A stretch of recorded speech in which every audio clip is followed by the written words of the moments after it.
Stomata, right. Stomata सभी लोगों ने सुना हुआ है, जहां पर ग्रीन पार्ट्स होते हैं प्लांट के, चाहे वो फ्लैशी ग्रीन स्टेम हो या वो लीव्स हो, वहां पर क्या मिलता है, वहां पर हमें स्टोमेटा मिलता है।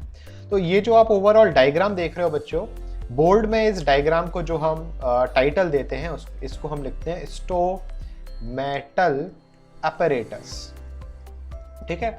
अगर एग्जाम में आता है कि भाई अपैरेटस, अगर एग्जाम में आता है कि आइडेंटिफाई दिस डायग्राम, तो आपको क्या बोलना है कि भाई this identified structure is stomatal apparatus, ठीक है।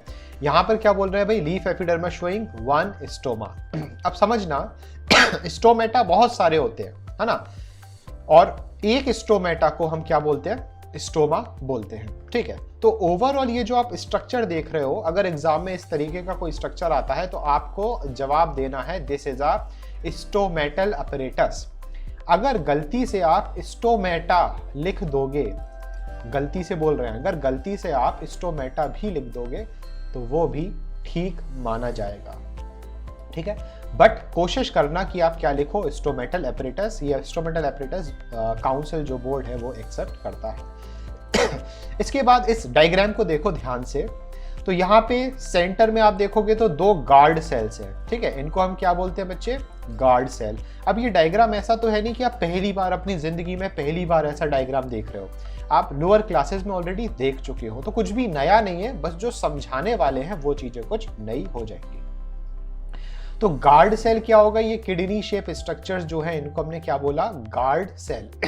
फटाफट से कमेंट्स में आंसर बताओ कि स्टोमेटा का शेप आपके सामने है, तो ये जो स्टोमेटा है बच्चे, ये मोनोकॉट का स्टोमेटा है कि डाइकॉट का स्टोमेटा है, आप लिखकर बताएं जल्दी से, ठीक है।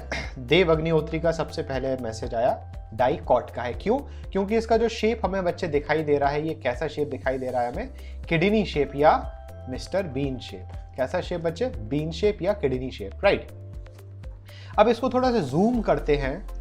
इन गार्ड सेल्स को हमने क्या किया, जूम किया, तो ये पूरा जो स्ट्रक्चर है, ये जो पूरा स्ट्रक्चर है यहां से यहां तक, ये हो गया वन गार्ड सेल, ये हो गया दूसरा गार्ड सेल, तो ये क्या हो गया, जनरली गार्ड सेल्स हो गए।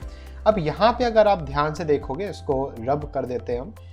अब यहां पे आप ध्यान से देखना बच्चे, ये वाली जो मेम्ब्रेन है, आउटर मेम्ब्रेन जो है गार्ड सेल की, और फिर आप कंपेयर करो इनर मेम्ब्रेन को, ये क्या हो गई, इनर मेम्ब्रेन। तो आप बताओ बच्चे, आउटर मेम्ब्रेन थिक है या इनर मेम्ब्रेन थिक है गार्ड सेल की, आपको बताना है भाई।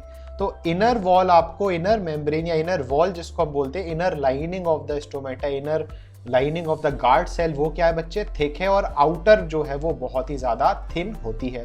तो यहाँ पे आपको पॉइंट मिला कि भाई जो गार्ड सेल होते हैं उनकी अंदर की जो वॉल होती है थिक होती है, बाहर की क्या होती है, थिन होती है, राइट। तो यहाँ पर गार्ड सेल हो गया, हमने लेयर्स के बारे में पढ़ लिया। अब यहाँ पे जो बीच में बच्चे ये जो स्पेस आपको दिखाई दे रही है, जो व्हाइट कलर से स्पेस दिखाई दे रही है, इसको यहाँ क्या लेबलिंग मिली, इसको मिली क्या लेबलिंग, स्टोमा। बट बच्चे इसको सही टर्म में, जैसे सही टर्म में इसको हम क्या बोलते हैं, स्टोमेटल अपैरेटस बोलते हैं, इसी तरीके से बच्चे ये जो व्हाइट स्पेस आपको दो गार्ड सेल के बीच में दिखाई दे रही है, इसको हम बोलेंगे स्टोमेटल अपर्चर। अपर्चर मतलब स्पेस होता है ना, छेद, तो इसको क्या बोलेंगे, स्टोमेटल अपर्चर। पूरा डायग्राम क्या है, स्टोमेटल अपैरेटस, और उसमें जो बीच में जो स्पेस खाली दिखाई दे रही है क्या, स्टोमेटल अपर्चर। और स्टोमेटल अपर्चर से हमें पता है क्या होता है, एक्सचेंज ऑफ गैसेज, चाहे फोटोसिंथेसिस हो या रेस्पिरेशन हो, कार्बन डाइऑक्साइड और ऑक्सीजन का एक्सचेंज चलता रहता है। किसके थ्रू एक्सचेंज होता है, स्टोमेटा के थ्रू होता है, ठीक है। इसके बाद यहां पर आप देखोगे कि ये तो हो गया गार्ड सेल का क्या, न्यूक्लियस, एक न्यूक्लियस ये रहा, एक न्यूक्लियस ये रहा। बट यहाँ पे आप छोटे छोटे क्या देख रहे हो, डॉट्स देख रहे हो, एक डॉट ये रहा, एक डॉट ये रहा, एक डॉट ये रहा, एक डॉट ये रहा, इस तरीके से। और ये छोटे छोटे डॉट्स को बच्चे हमने क्या मार्क किया, क्लोरोप्लास्ट, ठीक है। अब ये मत कहना कि सर आप मतलब ये मत कहना कि हम सर क्लोरोप्लास्ट का मतलब नहीं जानते, वहीं आगे घुसकर झापड़ लगाएंगे। तो क्लोरोप्लास्ट बच्चे सभी ने पढ़ा हुआ है कि ये क्या है, प्लास्टिड है, राइट। क्लास 9th में आपने चैप्टर 1 में पढ़ा है सेल ऑर्गेनल्स, जिसमें प्लास्टिड्स होते थे। प्लास्टिड्स 3 टाइप के थे, क्लोरोप्लास्ट, क्रोमोप्लास्ट और कौन सा था, ल्यूकोप्लास्ट। तो ये कौन सा है बच्चे, क्लोरोप्लास्ट। क्लोरोप्लास्ट है मतलब कि इसके पास कौन सा पिगमेंट होगा, इसके पास कौन सा पिगमेंट होगा, क्लोरोफिल। और क्लोरोफिल होगा तो बच्चे कौन सा प्रोसेस होगा, प्रोसेस होगा फोटोसिंथेसिस। फोटोसिंथेसिस होगा तो क्या बनेगा, फूड बनेगा। कौन सा फूड बनेगा, ग्लूकोज बनेगा। ग्लूकोज बनेगा तो स्टोर किस फॉर्म में होगा, ये ग्लूकोज जो है वो स्टोर किस फॉर्म में होता है, स्टार्च के फॉर्म में होता है। और अगर जब ये ग्लूकोज ट्रांसपोर्ट होता है, एक मतलब लीफ से रूट तक जब इसको जाना होता है, तो ट्रांसपोर्टेशन के टाइम में ग्लूकोज किस फॉर्म में कन्वर्ट हो जाता है, ये कौन बताएगा जवाब, ये किसी को नहीं पता। तो पहले ग्लूकोज तो बन गया, अब ग्लूकोज को ट्रांसपोर्टेशन करना है, एक पार्ट से दूसरे पार्ट में जाना है, तो वो बन जाता है क्या, सुक्रोज, सुक्रोज के फॉर्म में। और जब ट्रांसपोर्टेशन के बाद उसको स्टोर होना होता है तो वो किस फॉर्म में स्टोर हो जाता है, स्टार्च के फॉर्म में स्टोर हो जाता है।